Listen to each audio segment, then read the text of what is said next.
Greetings again and welcome to the United Hotspot, guys. I know, it's a painful period we are in, losing to Manchester City, and of course, everything that followed after that is painful. But in sport, we all know that you win some and you lose some. What matters is how you pick yourself up from a loss and focus on to the next. Guys, move on, guys, move on.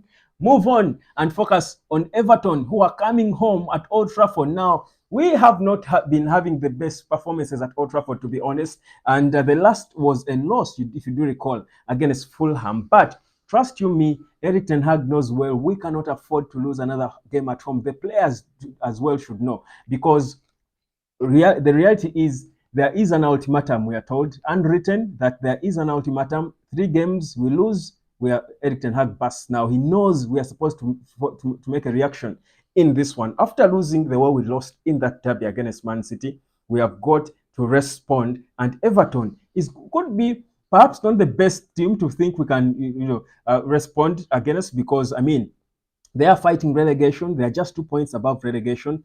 They have not won a single game in the last 10 league games. They have drawn 5 and lost as many. Now, obviously, Sean Dyche knows that if he doesn't win, if we beat him, continues to lose games like this, he will be sacked, because Everton are not about to let themselves be relegated. Never mind them being docked. It was first 10, now it's 6 points. They know they've got to do better. And Sean Dyche was calling upon his players to be more responsible for the failure to be clinical. And they are creating chances, but they are not barring them. But let's focus on our own. We are not here to focus on Everton. My name is Webb, and this video is for you to just move on and focus on the game that's coming. So Man United has got a unique situation we are in. Now, we do know that we want a top 4 finish. We do want to finish among the top 4, obviously. And the blessing is that this weekend, the 2 teams we are competing with for the 4th spot, mostly, Aston Villa and Tottenham Hotspur, are playing each other. They are meeting, and we hope maybe one of them wins, or a draw, or I don't know what would work for us best, really. But for me, my thinking is it would be better if they drew. For me, let each of them get a point, because if one wins, then it makes it also stretches away from us. Even if we win, it will be so. Or if one is to win, let it be Tottenham.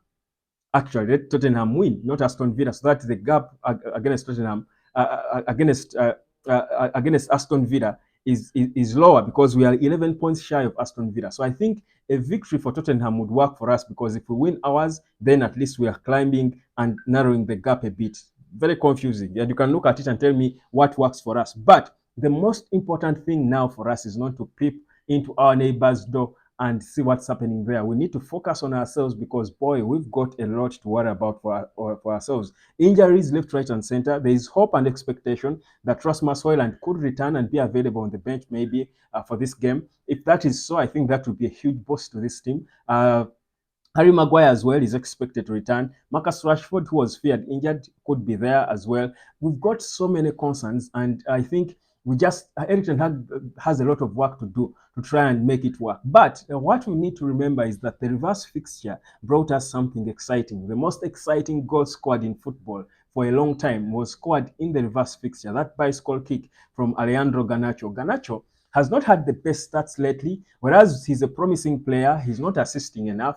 I feel he's not scoring enough lately, but against the team you scored such a beautiful goal, you think the psyche will be there and the motivation will be there. So for me, he will obviously be the man to watch for Manchester United. He should be the man for Everton to watch from our side, because I think that pedigree he has against them, the fact that he has scored his best goal in his senior career against them in the reverse fixture, has got to be able to give him that confidence. But we are facing a team that, like I said, is hungry itself.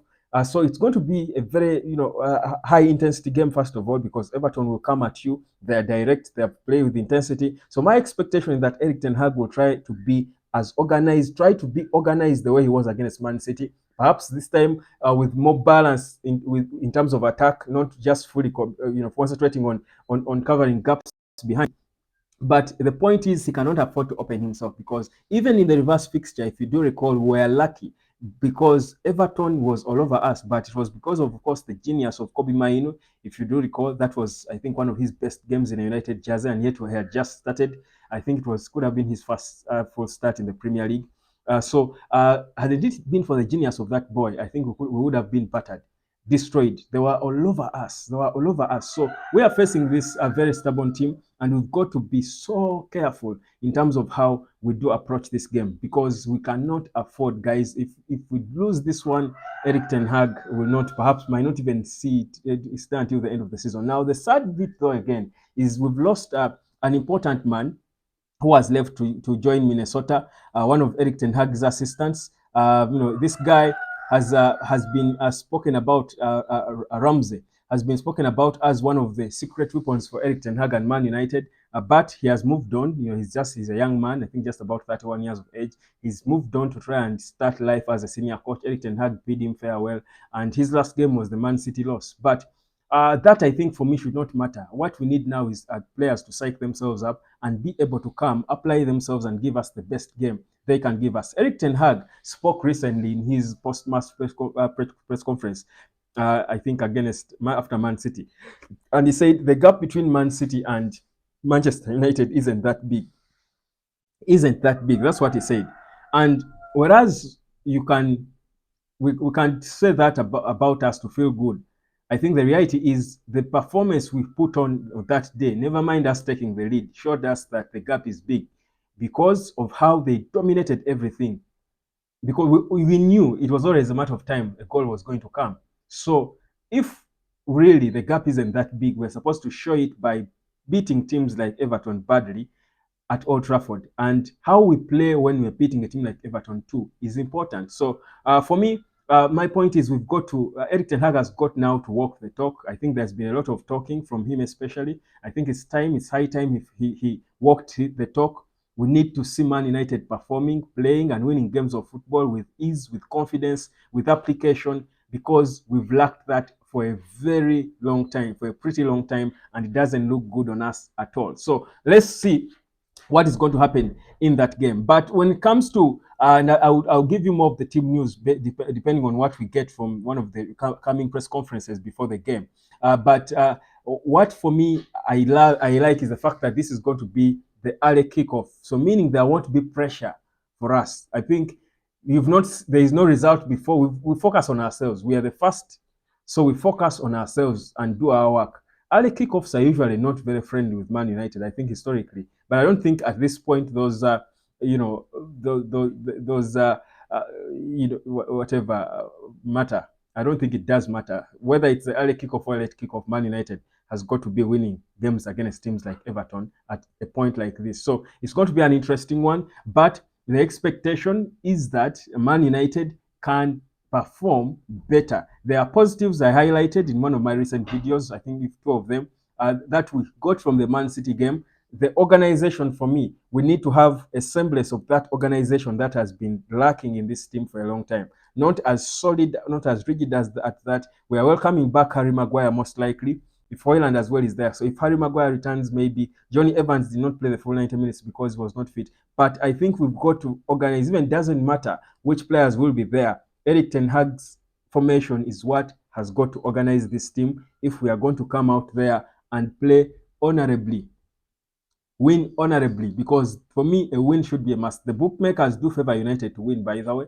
The odd is, I think, about 1.9 for United and about 5 or 6 for Everton. So bookmakers still think, they believe in us. So we've got to believe in ourselves that we can do beat this Everton team. It's going to be an interesting one because one of the two managers could be sacked based on how it goes after 90 minutes. At full time, one of the two managers could be getting a bad message, could be receiving terrible news. So Man United has got to make sure we are not that team, because again, it would look bad, really, honestly, with all the work Erik Ten Hag has tried to do with this struggling team. It would look bad if he was sacked before this season ends. I think it would be humiliating for him. I would feel bad for him. But that's football. Win your games and you're okay. So let's wait and see. Survival football, yes, can get you results at times. I don't think that's what we're supposed to play. I think we need to apply ourselves, play like Man United, regardless the situation. We've got to play like United and win like United. My name is Webb. This is the United Hot Sport. I'll be back with the team news. Stay here.